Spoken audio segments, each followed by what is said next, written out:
Hello students, आप सभी का आदिक्षम कॉमर्स एकेडमी में बहुत बहुत स्वागत है। आज हम लोग आज अपने इस वीडियो में क्लास 12th की वेस्ट बंगाल बोर्ड की third chapter concepts of elasticity of demand यानी मांग की लोच की अवधारणा शुरू करने जा रहे हैं। ये भी एक बड़ा चैप्टर है, इसलिए इसको भी हम लोग एक ही क्लास में नहीं बल्कि 2-3 क्लासेस में कवर करेंगे। ठीक है, तो आइए आज के हमारे इस वीडियो को शुरू करते हैं और पढ़ते हैं हम लोग का थर्ड चैप्टर मांग की लोच की अवधारणा, जिसे इंग्लिश में concepts of elasticity of demand कहते हैं। इस चैप्टर को शुरू करने से पहले हम लोग समझ लेते हैं कि इस चैप्टर से आपके एग्ज़ाम में कितने मार्क्स का क्वेश्चन आने वाला है। इस चैप्टर से आपके एग्ज़ाम में 2 मार्क्स का 1 क्वेश्चन ऐसे क्यों आने वाला है। जी हाँ, इस चैप्टर से जैसे हम लोग अपने पिछले चैप्टर डिमांड में पढ़े थे कि हम लोग का उस चैप्टर से भी 2 मार्क्स का क्वेश्चन आने वाला है, तो सेम इसमें भी वैसा ही 2 मार्क्स का एक क्वेश्चन आएगा, वो भी ऐसे क्यों। ठीक है, तो इस चैप्टर से हम लोग का 2 नंबर का 1 क्वेश्चन आएगा ऐसे क्यों, शॉर्ट आंसर क्वेश्चन 1 क्वेश्चन आएगा 2 नंबर का। क्लियर। अब हम लोग पढ़ते हैं, स्टार्ट करते हैं इस चैप्टर को। ये जो चैप्टर है मांग की लोच की अवधारणा, इसमें एक वर्ड है, मतलब concept of elasticity of demand. इसमें एक वर्ड है इलास्टिसिटी। इलास्टिसिटी वर्ड किससे बना है? इलास्टिक, जिसे हिंदी में लोच कहते हैं। इस चैप्टर को भूल जाइए थोड़ी देर के लिए, सोचिए इलास्टिक मतलब क्या होता है। अपने रेगुलर लाइफ में देखिए इलास्टिक का मतलब क्या होता है। इलास्टिक का मतलब होता है जिसमें खिंचाव हो, मतलब जिसमें खिंचाव होता है वो इलास्टिक कहलाता है ना। जैसे फॉर एग्जांपल हम लोग ले लेते हैं रबड़। रबड़ क्या होता है? रबड़ एक इलास्टिक होता है। अगर इसमें प्रेशर दे, अगर इसको ज़ोर से प्रेशर टाइट से इसको खींचे तो क्या हो जाता है, ये आकार में बढ़ जाता है। लेकिन अगर जैसे ही हम लोग इसको छोड़ दें, रिलीज़ कर दे, यानी इसमें कोई दबाव ना दे, तो क्या हो जाता है, जो पहले इसका आकृति था, जो पहले इसका आकार था, साइज़ था, सेम वैसा का वैसे ही आ जाएगा। जैसे मतलब एक बार यूज़ करने से बार बार नहीं।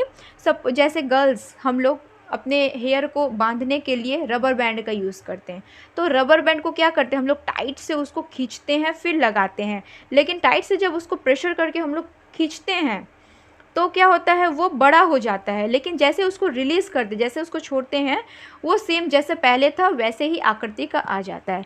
यानी इलास्टिक का मतलब क्या है, जिसमें खिंचाव पैदा हो, वो हम लोग का इलास्टिक है। ये सब तो आपको पहले से ही पता है। जो इलास्टिक होता है वो 2 बातों पर निर्भर करता है। 2 बातों पर निर्भर करता है। पहले तो नेचर यानी स्वभाव, दूसरा है प्रेशर यानी दबाव। नेचर और प्रेशर क्या होता है, इलास्टिक 2 बातों पर निर्भर करता है। यानी कोई वस्तु है तो उसका नेचर कैसा है, यानी पहले उस वस्तु का स्वभाव कैसा था, और दूसरा है प्रेशर कि उस वस्तु का प्रेशर, उस वस्तु का नेचर कैसा था पहले, उसके बाद दूसरे में जब उसको प्रेशर दिया जाए तो उस वस्तु का आकृति और साइज़ में क्या परिवर्तन आता है। यानी इलास्टिसिटी ऑफ डिमांड क्या है, इलास्टिक क्या होता है, जिसमें खिंचाव हो वो इलास्टिक कहलाता है। और इलास्टिक क्या होता है, इलास्टिक 2 बातों पर निर्भर करती है। एक तो जो वस्तु है उसका स्वभाव यानी नेचर, वो कैसा है पहले, फिर दूसरा प्रेशर यानी दबाव, क्योंकि मतलब अगर उस वस्तु को प्रेशर पड़ा जाए तो उस वस्तु का आकार में क्या चेंज होता है, ये कहलाता है प्रेशर। यानी इलास्टिक किस पे निर्भर करती है, इलास्टिक 2 चीज़ों पर निर्भर करती है। पहले तो नेचर, वो वस्तु पहले कैसी थी, उसके बाद प्रेशर, उस वस्तु पर दबाव पड़ने पर उसका आकार में क्या परिवर्तन आया। तो इलास्टिक क्या है, इलास्टिक जिसमें खिंचाव हो, वो 2 बातों पर निर्भर करती है, नेचर एंड प्रेशर। क्लियर। देखिए कुछ वस्तुएं का नेचर, मतलब कुछ वस्तुओं का स्वभाव ऐसा होता है जो कम प्रेशर पड़ने पर भी उसमें ज़्यादा दबाव, मतलब उसमें कम प्रेशर पड़ता है फिर भी उसमें ज़्यादा परिवर्तन देखने को मिलता है। तो इसको क्या बोलते हैं, ज़्यादा लचीली, यानी क्या है, ये बहुत अधिक लचीला है, इसलिए कम प्रेशर पड़ने के बाद भी ये क्या है, ज़्यादा से ज़्यादा ढीला हो जा रहा है, तो ये क्या होता है, ज़्यादा लचीली। तो सेम इसका ऑपोजिट होता है कि अगर किसी वस्तु पे जितना हो सके उतना भी प्रेशर दे, लेकिन इसमें उतना परिवर्तन देखने को नहीं मिलता है, इसको बोलते हैं बेलोच, यानी इन इलास्टिक।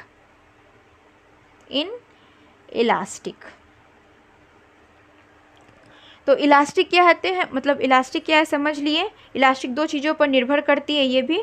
अब कुछ वस्तुएं ऐसी होती हैं, कुछ वस्तुओं का नेचर ऐसा होता है कि उन पर कम दबाव, कम प्रेशर पड़ने पर भी वो ज़्यादा से ज़्यादा परिवर्तन देखने को मिलता है। ऐसी वस्तुएं इलास्टिक, मतलब ज़्यादा इलास्टिक कहलाती है, ज़्यादा लचीली कहलाती है। और सेम इसका ऑपोजिट, कुछ वस्तुएं ऐसी होती है जिनमें कम प्रेशर पड़ने पर भी वो ज़्यादा से उसमें, मतलब इसमें जितना हो सके उतना प्रेशर देने पर भी, ज़्यादा प्रेशर देने पर भी उसमें उतना परिवर्तन देखने को नहीं मिलता है, वह कहलाती है बेलोच, यानी इन इलास्टिक। क्लियर। तो सेम इज जैसा इस इलास्टिक के प्रोसेस में हो रहा है, जैसे ज़्यादा लचीला होना, बेलोच होना, तो same as elasticity of demand में भी होता है। क्लियर। यानी क्या होता है कि जिस तरह से एक प्रोडक्ट, एक सामान का इलास्टिक होना, ज़्यादा इलास्टिक होना, बिना इलास्टिक होना, किस तरह से ये सब कुछ देखा जाता है, तो same as elasticity of demand भी उसी तरह से काम करती है कि अगर प्राइस बढ़ जाता है तो डिमांड में क्या परिवर्तन होता है, ये सब कुछ इलास्टिसिटी ऑफ डिमांड में देखा जाता है। तो अब हम लोग पढ़ते हैं elasticity of demand. Elasticity of demand, इसमें दो वर्ड छिपा हुआ है। पहला तो इलास्टिसिटी यानी इलास्टिक, डिमांड जो मैं आपको पिछले वीडियो में बता चुकी हूँ। ठीक है, पहले एक बार हम लोग समझ लेते हैं डिमांड, यानी डिमांड, इलास्टिसिटी, इलास्टिक क्या होता है हम लोग समझ लिए। एक बार फिर से हम लोग रिवाइज कर लेते हैं डिमांड। डिमांड क्या होता है, किसी वस्तु को खरीदने की इच्छा प्लस खरीदने की क्षमता डिमांड कहलाती है। लॉ ऑफ डिमांड क्या होता है, लॉ ऑफ डिमांड में बताया जाता है कि अगर किसी वस्तु का प्राइस बढ़ता है तो उसका डिमांड कम होता है, अगर किसी वस्तु का प्राइस कम होता है तो उसका डिमांड बढ़ जाता है। ये सब किस में देखते हैं हम लोग, ये हम लोग देखते हैं लॉ ऑफ डिमांड में। यानी डिमांड क्या है, डिमांड हमें बताती है किसी वस्तु को खरीदने की इच्छा प्लस खरीदने की क्षमता रखना डिमांड कहलाती है। और लॉ ऑफ डिमांड क्या बताता है, लॉ ऑफ डिमांड बताता है कि अगर किसी वस्तु का प्राइस बढ़ता है तो उसका डिमांड घटता है, और अगर प्राइस में कमी आती है तो डिमांड में वृद्धि होती है। ये हम लोग को बताता है लॉ ऑफ डिमांड। लेकिन लॉ ऑफ डिमांड बता तो देता है कि प्राइस बढ़ने पर डिमांड कम होता है, प्राइस घटने पर डिमांड बढ़ता है, लेकिन लॉ ऑफ डिमांड ये नहीं बताता है कि कितना प्राइस बढ़ने पर कितना डिमांड कम होता है, कितना प्राइस कम होने पर कितना डिमांड बढ़ जाता है। यानी ये जो वर्ड है कितना, ये लॉ ऑफ डिमांड डिफाइन नहीं करता है। ये जो कितना वर्ड है ये इलास्टिसिटी ऑफ डिमांड डिफाइन करता है। यानी लॉ ऑफ डिमांड क्या बताता है, लॉ ऑफ डिमांड बताता है कि अगर प्राइस बढ़ रही है तो डिमांड कम होगा, अगर प्राइस कम हो रही है तो डिमांड बढ़ेगा। लेकिन इलास्टिसिटी ऑफ डिमांड क्या बताती है, इलास्टिसिटी ऑफ डिमांड बताती है कि कितना प्राइस बढ़ने पर कितना डिमांड कम हुआ, कितना प्राइस कम होने पर कितना डिमांड का बढ़ गया। यानी ये जो कितना है, यानी इसके बीच में क्या परसेंटेज बताती है कि वस्तु का प्राइस कितना बढ़ने पर वस्तु का डिमांड कम हो गया। ये जो कितना, मतलब ये क्या बताती है, ये मेजरमेंट बताती है इलास्टिसिटी ऑफ डिमांड। क्लियर। जहाँ लॉ ऑफ डिमांड बताती है क्या है, वस्तु का प्राइस बढ़ने पर डिमांड घटता है, अगर वस्तु का प्राइस घट जाता है तो डिमांड बढ़ जाता है। लेकिन law of elasticity of demand ये बताती है कि वस्तु का प्राइस कितना बढ़ने पर वस्तु का डिमांड कितना कम होता है, तथा वस्तु का प्राइस कितना कम होने पर वस्तु का डिमांड कितना बढ़ जाता है। यानी मेजरमेंट बताता है। क्लियर। अगर आपके एग्जाम में क्वेश्चन आए कि इलास्टिसिटी ऑफ डिमांड क्या है, इसको परिभाषित करें, तो क्या परिभाषा लिखेंगे, इसमें परिभाषा लिखेंगे किसी वस्तु की प्राइस में होने वाले चेंज के फलस्वरूप, किसी वस्तु की प्राइस में होने वाले चेंज के फलस्वरूप उस वस्तु की मांगी गई मात्रा में होने वाले परिवर्तन की माप यानी मेजरमेंट को ही इलास्टिसिटी ऑफ डिमांड यानी मांग की लोच कहते हैं। इलास्टिसिटी ऑफ डिमांड क्या है? किसी वस्तु की प्राइस में होने वाले चेंज के फलस्वरूप उस वस्तु की मांगी गई मात्रा में होने वाले परिवर्तन का मेजरमेंट को ही इलास्टिसिटी ऑफ डिमांड कहते हैं। क्लियर? इलास्टिसिटी ऑफ डिमांड क्या है? क्लियर? क्या बोलते हैं? फिर से मैं एक बार बता दे रही हूँ कि अगर आपके एग्ज़ाम में क्वेश्चन है कि डिफाइन इलास्टिसिटी ऑफ डिमांड, मांग की लोच को परिभाषित करें, तो आप डेफिनेशन लिखेंगे कि किसी वस्तु की प्राइस में होने वाले चेंज के फलस्वरूप उस वस्तु की मांगी गई मात्रा में होने वाले परिवर्तन के माप यानी मेजरमेंट को ही इलास्टिसिटी ऑफ डिमांड या मांग की लोच कहते हैं। क्लियर? इलास्टिसिटी ऑफ डिमांड क्या है? क्लियर हो चुकी है। अब हम लोग समझते हैं इसके फैक्टर्स, यानी इलास्टिसिटी ऑफ डिमांड को प्रभावित करने वाले कौन कौन से कारक हैं। ठीक है, अब समझते हैं इसके फैक्टर्स। ऐसे देखा जाए तो इलास्टिसिटी ऑफ डिमांड आपके बुक में एक्चुअली में इसके फैक्टर्स को डिफ़ाइन नहीं किया गया है, इतने सारे फैक्टर्स नहीं बताया गया है, लेकिन मैं यहाँ पे आपके फैक्टर्स को बताऊँगी। ये मैं अपने से ऐड ऑन कर रही हूँ जस्ट बिकॉज ऑफ अगर हम लोग सारे कॉन्सेप्ट्स को अच्छी तरीके से क्लियर नहीं करेंगे तो हम लोग का ज्ञान क्या होगा? अधूरा रहेगा। इसलिए तो हम लोग समझ लेते हैं इसके कौन कौन से फैक्टर्स हैं। इसके टोटल 7 फैक्टर्स हैं। ठीक है, कौन कौन से फैक्टर्स हैं वो हम लोग देख लेते हैं। फर्स्ट है हम लोगों का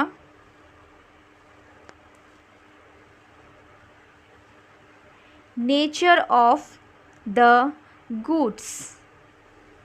पहले हम लोग लिख लेते हैं, उसके बाद मैं एक एक करके आपको डिफाइन कर दूंगी। सेकेंड है हम लोग का substitutes goods.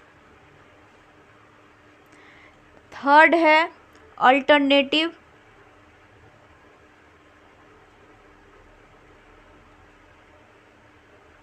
Uses.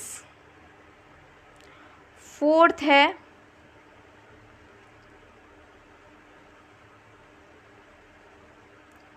Postponement of consumptions.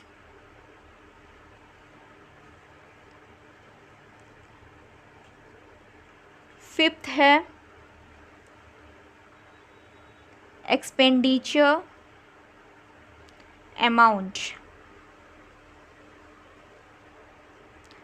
Sixth है हम लोगों का इनकम। एंड लास्ट है हम लोगों का वेल्थ डिस्ट्रीब्यूशन।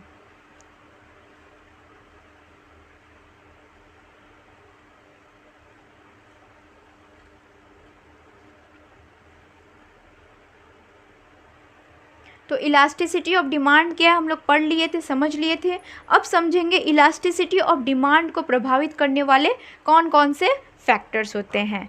ठीक है, हम लोग इसमें यहाँ पे केवल मतलब 7 फैक्टर्स को हम लोग यहाँ पे पढ़ने जा रहे हैं। तो इस 7 फैक्टर्स को पढ़ने से पहले हम लोग को एक बात हम लोग को क्लियर करना है, वो है हम लोगों का इन इलास्टिक यानी बेलोच, एक है इलास्टिक यानी लोचदार। ये दो कॉन्सेप्ट्स को हम लोग को पहले समझ लेना है। जैसे कि आपको इलास्टिक और इन इलास्टिक में आपको अंतर समझ में आ गया होगा, पता चल गया होगा, लेकिन मैं एक बार फिर से बता दे रही हूँ कि इलास्टिक और इन इलास्टिक में अंतर क्या होता है। जो बेलोच है इसमें होता है कि अगर किसी वस्तु का प्राइस बढ़ता है तो उसके डिमांड में कोई परिवर्तन नहीं देखने को मिलता है। मतलब अगर किसी वस्तु का प्राइस बढ़ जाता है तो उसके डिमांड में कोई चेंज नहीं मिलता है। लेकिन वही अगर इलास्टिक में हो तो क्या होता है कि अगर किसी वस्तु का प्राइस बढ़ता है तो उसका डिमांड क्या होगा? उसका डिमांड घट जाएगा। अगर किसी वस्तु का प्राइस घटता है तो उसका डिमांड बढ़ जाएगा। तो इन इलास्टिक में क्या होता है, यानी ये दो कॉन्सेप्ट बहुत ही इंपॉर्टेंट है, क्योंकि ये जो पूरा चैप्टर ये दो वर्ड्स पे ही खेलने वाला चैप्टर है। ये दो वर्ड्स बार बार इस चैप्टर में आने वाले हैं, तो हम लोग समझ लेते। तो इसलिए मैं समझा दे रही हूँ आखिर में इस वर्ड का मतलब क्या होता है, ये दो वर्ड्स। तो इन इलास्टिक मतलब बेलोच होता है, इसे हिंदी में बेलोचदार बोलते हैं। इन इलास्टिक में इसका कॉन्सेप्ट क्या होता है, इसमें ये होता है अगर किसी वस्तु का प्राइस बढ़ जाता है या वस्तु का प्राइस घट जाता है तो उसका डिमांड में कोई असर देखने को नहीं मिलता है। मतलब अगर किसी वस्तु का प्राइस बढ़ भी जाता है तो उसका डिमांड जैसा है वैसे ही रहेगा, मतलब डिमांड में कोई परिवर्तन नहीं देखने को मिलेगा। लेकिन इलास्टिक यानी लोचदार में क्या होता है, अगर किसी वस्तु का प्राइस बढ़ जाता है तो उसका डिमांड घट जाता है, अगर किसी वस्तु का प्राइस कम हो जाता है तो उसका डिमांड बढ़ जाता है। क्लियर? तो ये दो कॉन्सेप्ट मेन है, ये दो कॉन्सेप्ट याद रखिएगा, क्योंकि इसी के बेस पे पूरा चैप्टर रन होने वाला है। अब समझ लेते हैं फैक्टर्स। ये जो फर्स्ट फैक्टर है हम लोग का नेचर ऑफ द गुड्स, इसमें इसको 3 कैटेगरी में बांटा गया है। कौन कौन से 3 कैटेगरी हैं? पहले है हम लोगों का आवश्यक वस्तुएं, सेकेंड है हम लोग का आरामदायक वस्तुएं, थर्ड है हम लोगों का विलासिता की वस्तुएं। ठीक है, तो फर्स्ट फैक्टर क्या है हम लोग का, नेचर ऑफ गुड्स, यानी प्रकृति का जो मतलब गुड्स का जो नेचर होता है, मतलब जो वस्तुएं होते हैं उन सब का स्वभाव कैसा होता है। तो एक्चुअली हम लोग का जो स्वभाव होता है वो 3 तरह के देखने को मिलते हैं। पहला है आवश्यक वस्तुएं, दूसरा है आरामदायक वस्तुएं, थर्ड है हम लोग का विलासिता की वस्तुएं यानी लग्जरीज गुड्स। तो एक एक करके समझते हैं। तो फर्स्ट क्या है, आवश्यक गुड्स, आवश्यक वस्तुएं। आवश्यक वस्तुओं के संबंध में इलास्टिसिटी ऑफ डिमांड बेलोचदार होती है। बेलोचदार मतलब क्या होता है, अगर किसी वस्तु का प्राइस बढ़ता है तो उसका डिमांड में कोई असर देखने को नहीं मिलता है, ये होती है बेलोचदार। तो आवश्यक वस्तुएं कैसे बेलोचदार होती है, जैसे हम लोग का जो मेन ज़रूरी सामान है, जैसे दाल चावल गेहूँ नमक चीनी, ये सब कुछ क्या हम लोग के ज़रूरी सामान है। अगर सपोज़ चावल का प्राइस बढ़ जाता है तो क्या आप चावल लेना बंद कर देंगे? अगर सपोज़ नमक का प्राइस बढ़ जाता है तो क्या आप नमक लेना बंद कर देंगे? नमक की डिमांड कम कर देंगे? नहीं। इसका मतलब क्या हो रहा है, जो हम लोग का आवश्यक वस्तुएं हैं उनका प्राइस बढ़ जाए या घट जाए, चाहे उनका प्राइस में किसी भी तरह का चेंज हो, लेकिन जो हम लोगों का डिमांड है उस डिमांड में किसी भी तरह का कोई परिवर्तन देखने को नहीं मिलता है, ये कहलाती है हम लोग की आवश्यक वस्तुएं। यानी हम लोग का जो बेसिक नीड्स है, यानी हम लोग के लिए जो इम्पॉर्टेंट है, जो वस्तुएं हैं, जो आवश्यक वस्तुएं, उनका प्राइस अगर बढ़ भी जाए, सपोज़ चावल का दाम बढ़ भी जाता है तो हम लोग चावल लेना बंद नहीं करेंगे, चावल खाना बंद नहीं करेंगे, क्योंकि वो हम लोग का बेसिक नीड्स है। तो इसलिए यहाँ पे आवश्यक वस्तुओं पे डिमांड क्या हो जाती है, बेलोचदार हो जाती है, यानी इन इलास्टिक हो जाती है। इन इलास्टिक में क्या होता है, प्राइस बढ़े या घटे, प्राइस बढ़े या घटे उससे कोई मतलब नहीं हो, हम लोग का डिमांड पे कोई असर नहीं पड़ता है। तो आवश्यक वस्तुओं में क्या होता है, आवश्यक वस्तुओं के संबंध में इलास्टिसिटी ऑफ डिमांड बेलोचदार यानी इन इलास्टिक होती है, क्योंकि इन आवश्यक वस्तुओं की कीमत में परिवर्तन, यानी इन मतलब जो आवश्यक वस्तुएं हैं अगर इनका दाम बढ़ जाए या घट जाए, कुछ भी होने पर इन वस्तुओं का उपभोग यूज़ करना, यानी इसका डिमांड में कोई परिवर्तन नहीं देखने को मिलता है। जैसे एग्जाम्पल में हो गया नमक हो गया, गेहूँ हो गया, चावल हो गया, एट्सेट्रा। यानी आवश्यक वस्तुएं क्या होती हैं, वे सारी चीज़ें जिनका डिमांड अगर बढ़ भी जाए तो हम लोग उसे मतलब आवश्यक वस्तुओं में क्या होता है, अगर कोई सामान जैसे गेहूं का दाम अगर बढ़ जाता है तो उसका डिमांड हम लोग कम नहीं करेंगे, तो ये कहलाता है हम लोग का आवश्यक वस्तुएं। नेचर ऑफ गुड्स का हम लोग का फर्स्ट फैक्टर हो गया, आवश्यक वस्तुएं क्लियर हो चुकी है। मैं एक बार फिर से बता दूं, आवश्यक वस्तुओं के संबंध में elasticity of demand in elastic यानी बेलोचदार होती है, क्योंकि इन आवश्यक वस्तुओं की कीमत में परिवर्तन होने पर, यानी वो परिवर्तन या तो बढ़ जाए या तो घट जाए प्राइस, इससे कोई मतलब नहीं करता है। इन वस्तुओं की जो यूज़ है उसके डिमांड में कोई परिवर्तन देखने को नहीं मिलता है। ठीक है, जैसे नमक हो गया, गेहूँ हो गया, चावल हो गया, एट्सेट्रा, ये सब कहलाती है आवश्यक वस्तुएं। सेकंड क्या है? आरामदायक वस्तुएं। ये सब ना लोचदार होती है। लोचदार मतलब आरामदायक वस्तुएं। अगर हम लोग को किसी सामान में मतलब किसी वस्तु से आराम फिर कंफर्ट फील होता है तो क्या करेंगे? हम लोग उसको लेंगे। लेकिन अगर उसका प्राइस बढ़ जाता है तो क्या आप उसको डिमांड वैसे का वैसे ही रखेंगे?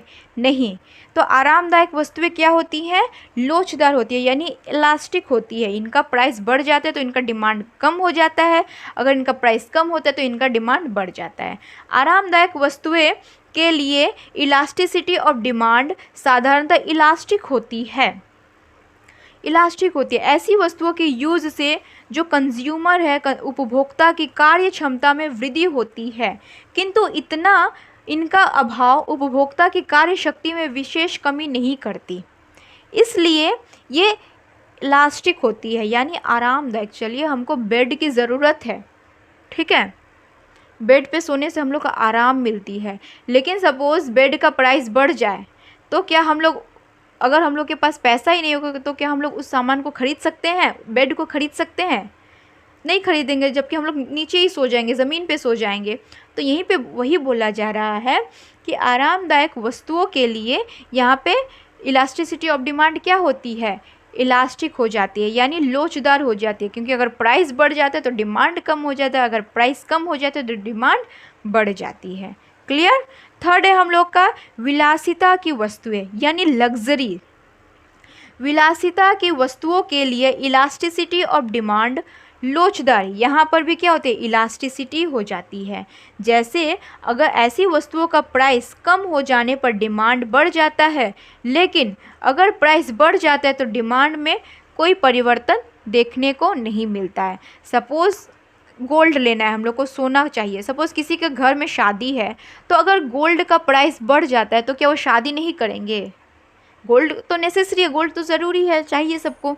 तो क्या शादी नहीं करेंगे या शादी बंद कर देंगे? नहीं, बोलेंगे कि नहीं, जब सोना का दाम कम होगा तब सोना खरीदेंगे, तब शादी करेंगे। ऐसा नहीं ना होता है, शादी तो जब होना तब होगा ही।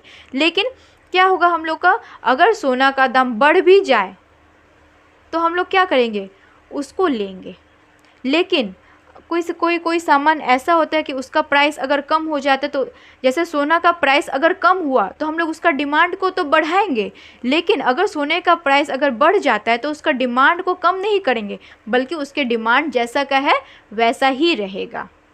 क्लियर? तो आवश्यक वस्तुएं क्या है? आवश्यक वस्तुएं बेलोचदार होती है, आरामदायक वस्तुएं लोचदार होती है, मतलब इलास्टिक होती है। विलासिता की वस्तुएं क्या होती हैं? ये भी लोचदार होती है। क्लियर? तो नेचर ऑफ गुड्स का ये तीनों फॉर्म्स क्लियर हो चुके हैं। तो हम लोग आगे बढ़ते हैं, हम लोग सेकेंड टॉपिक पे करते हैं सब्स्टिट्यूट्स ऑफ गुड, जो मैं आपको पहले ही बता चुकी हूँ। सब्स्टिट्यूट ऑफ गुड्स जो मैं आपको एग्जाम्पल के थ्रू बताई थी ना, टी और कॉफ़ी, यानी सब्स्टिट्यूट गुड्स का मतलब क्या होता है? दोनों एक जैसे वस्तुएं हैं, अगर इसका प्राइस बढ़ जाता है, सपोज़ टी का दाम होता है 10 रुपये और कॉफ़ी का दाम भी 10 रुपये होता है, और टी का दाम बढ़कर 20 रुपये हो जाता है, तो इसका डिमांड तो कम हो जाएगा, लेकिन इसका डिमांड कम होने के साथ साथ जो कॉफ़ी का डिमांड होता है वो बढ़ जाएगा। यानी सब्स्टिट्यूट गुड्स में क्या होते हैं? वे सारी वस्तुएं, अगर मतलब दोनों सब्स्टिट्यूट गुड्स में क्या होती है? वो वस्तुएं जो अगर एक वस्तु में अगर इसका चेंज देखने को मिलता है, एक वस्तु के डिमांड में अगर कोई परिवर्तन होता है, अगर एक वस्तु के प्राइस में कोई परिवर्तन होता है, तो उसका प्रभाव केवल उस वस्तु में ना पड़कर दूसरे वस्तु में भी प्रभाव पड़ता है। जैसे चीनी हो गया, चीनी और गुड़ हो गया, इन दोनों में भी सेम वैसे ही रिलेशन है ना। तो चाय और कॉफ़ी में वही। तो सब्स्टिट्यूट गुड्स क्या होते हैं ये तो आपको लोग को पहले से ही पता है, और इसमें फिर से एक बार क्लियर हो चुकी है। क्लियर? नेक्स्ट है हम लोग का पढ़ते हैं अल्टरनेटिव यूजेस। अल्टरनेटिव यूजेस, यदि किसी वस्तु का केवल एक बार ही यूज़ करना संभव हो तो उसकी डिमांड बेलोचदार हो जाती है। यदि उसके कई बार यूज़ करना संभव हो तो उसका डिमांड लोचदार हो जाता है। जैसे रेल के लिए सपोज ट्रेन है,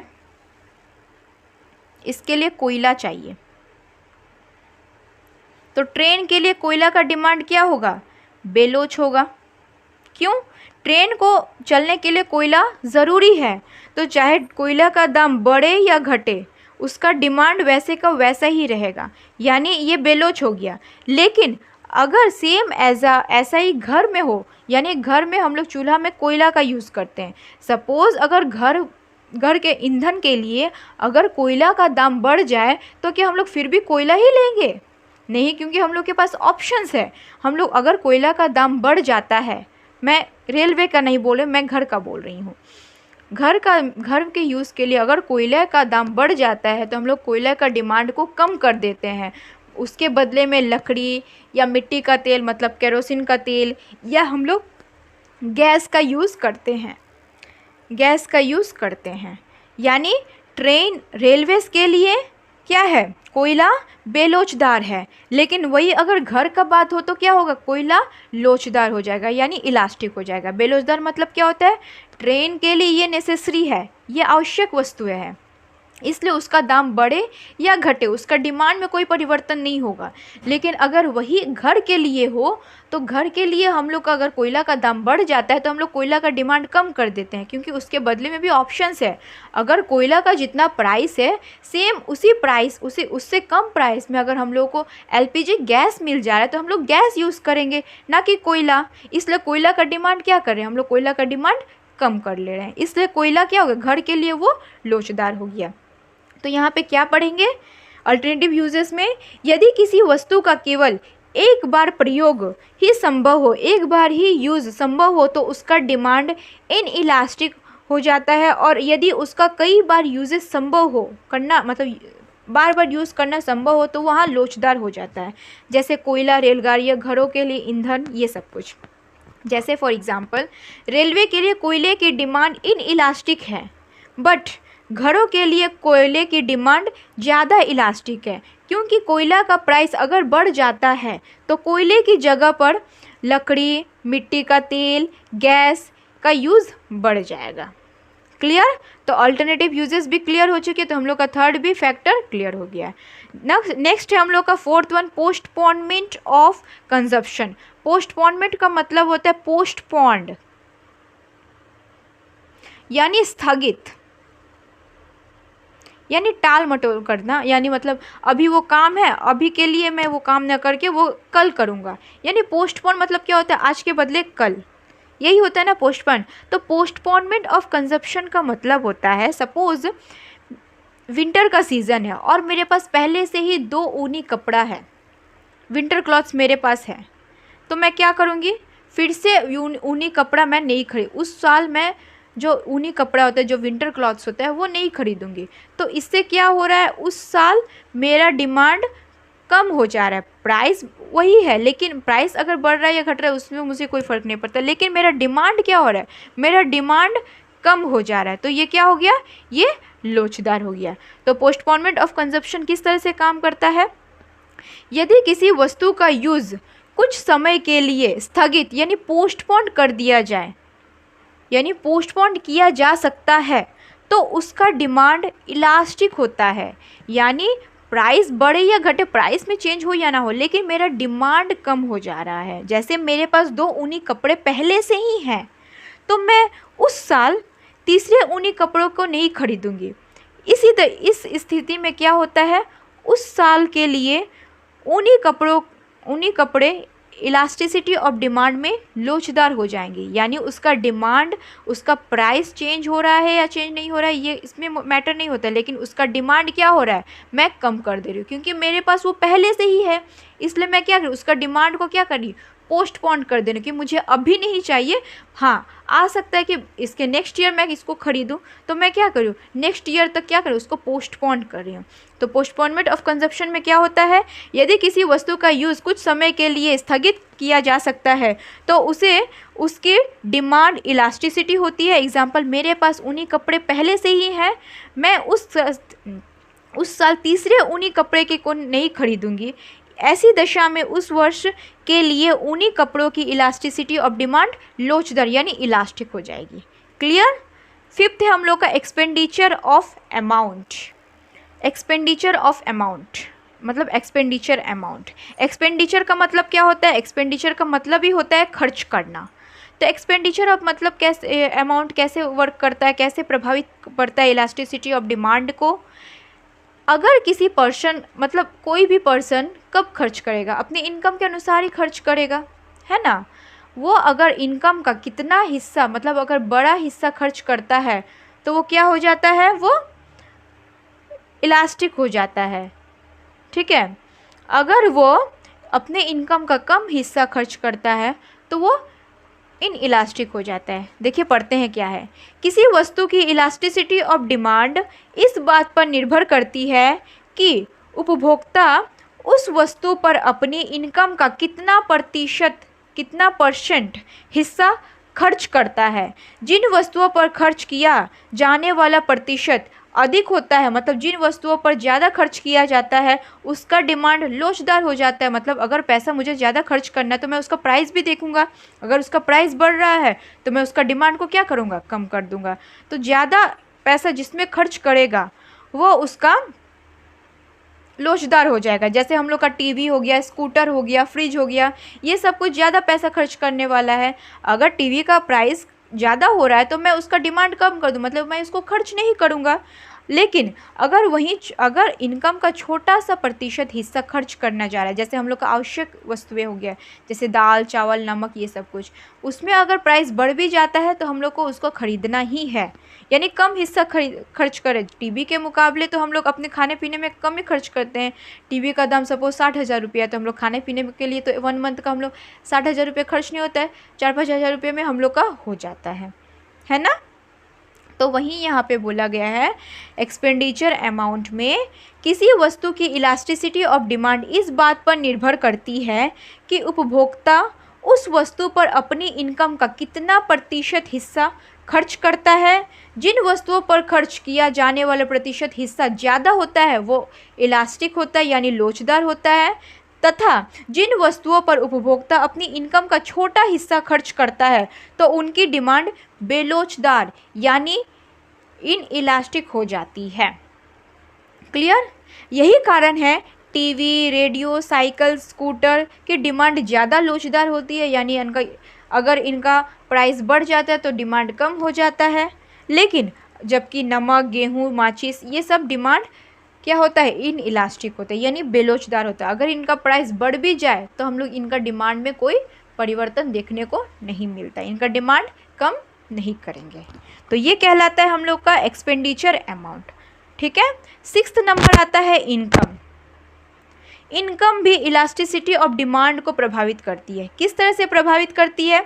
सपोज कोई एक रिच पर्सन है, ठीक है, अमीर आदमी है। अमीर आदमी के लिए क्या किसी वस्तु का प्राइस बढ़ने से घटने से कोई फ़र्क पड़ता है? नहीं पड़ता है, क्योंकि उसके पास क्या है? खर्च करने का मतलब पेइंग कैपेसिटी है उसके पास, मतलब वो जितना चाहे उतना खर्च कर सकता है। इसलिए कोई भी वस्तु का प्राइस अमीर आदमी पर कोई प्रभाव नहीं पड़ता है। लेकिन अगर वहीं गरीब आदमी का बात आ जाए तो अगर गरीब आदमी का बात आ जाए वहाँ पे, मतलब अगर गरीब आदमी का इनकम कम है इसलिए वो गरीब है ना। तो अगर गरीब आदमी क्या करेगा? किसी भी सामान को ख़रीदने से पहले उसका प्राइस चेक करेगा।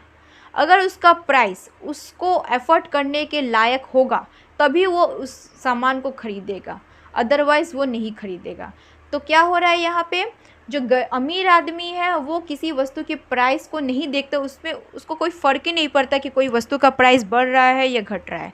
लेकिन अगर वही गरीब आदमी है तो वो प्राइस को पहले देखेगा, क्योंकि अगर प्राइस ज़्यादा होगा तो वो अपने डिमांड को कम कर देगा। तो इनकम भी इलास्टिसिटी ऑफ डिमांड को प्रभावित करता है। रिच पर्सन जो अमीर आदमी के लिए इलास्टिसिटी ऑफ डिमांड बेलोचदार होती है, यानी अगर उसका प्राइस बढ़ भी जाता है तो उसका डिमांड में वो कोई परिवर्तन नहीं करता है, क्योंकि वस्तुओं का प्राइस जो अमीर आदमी होता है उसके लिए विशेष महत्व नहीं रखता है, जबकि गरीब व्यक्ति के लिए वस्तु का डिमांड ज़्यादा लोचदार होता है, क्योंकि अगर प्राइस बढ़ती है तो वो डिमांड कम कर देता है, बिकॉज उनकी डिमांड जो होती है, गरीबों की जो डिमांड होती है वो कीमतों में परिवर्तन से अत्यधिक प्रभावित होती है। अगर किसी सामान का प्राइस बढ़ जाता है तो वो उसको ज़्यादा से ज़्यादा एफर्ट नहीं कर पाता है, इसलिए वो क्या कर देता है, वो डिमांड कम कर देता है। अतः वो डिमांड करने के बारे में सोचना भी बंद कर देता है। यार मेरे पॉकेट में अगर पैसे ही नहीं है तो मैं क्या सामान खरीदने के बारे में सोचूंगा, खरीदना तो छोड़ो, सोचूंगा भी नहीं मैं पहले, है ना। तो इनकम भी किसी ना किसी तरह से इलास्टिसिटी ऑफ डिमांड पर प्रभावित करती है। क्लियर।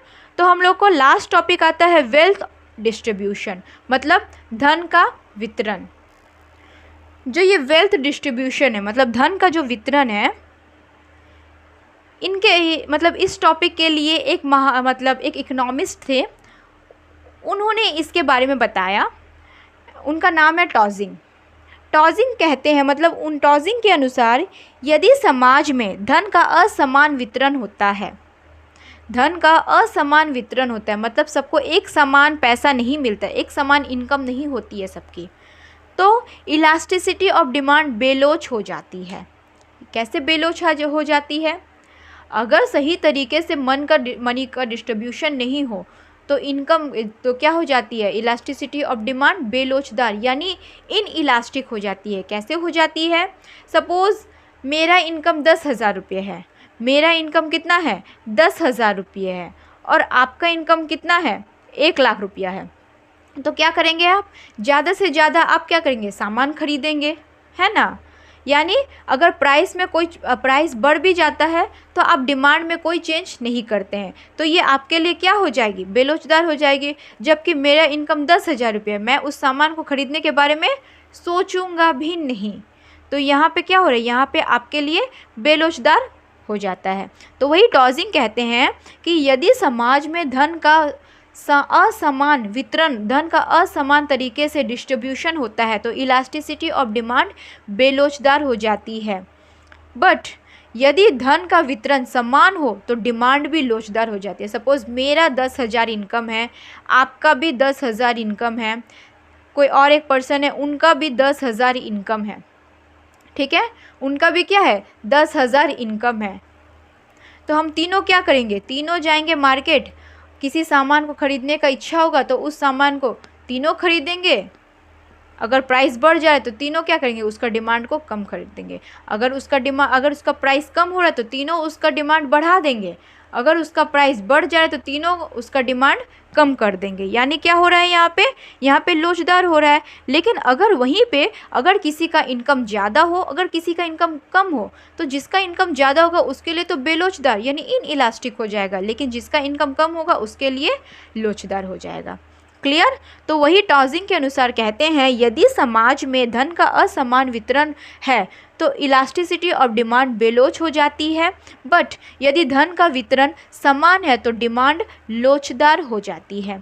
धन का असमान वितरण के कारण जो धन का डिस्ट्रीब्यूशन होता है, मतलब अलग अलग तरीके से जो डिस्ट्रीब्यूशन होता है, एक तरफ मतलब समान नहीं होकर असमान तरीके से जो डिस्ट्रीब्यूशन होता है, इसी के कारण क्या होता है, गरीब इंसान अत्यधिक गरीब हो जाता है, मतलब जो गरीब है वो और ज़्यादा गरीब हो जाता है, और जो अमीर है उसको तो उतना ही सैलरी मिल रहा है तो वो और अमीर होते जाता है। इसका मतलब क्या हो रहा है कि जो मतलब वेल्थ का डिस्ट्रीब्यूशन है, जो धन का डिस्ट्रीब्यूशन है, वो अगर सही तरीके से ना हो तो इसी की वजह से जो गरीब पर्सन है वो और ज़्यादा गरीब हो जा रहा है, और जो अमीर है वो और ज़्यादा अमीर हो जा रहे हैं।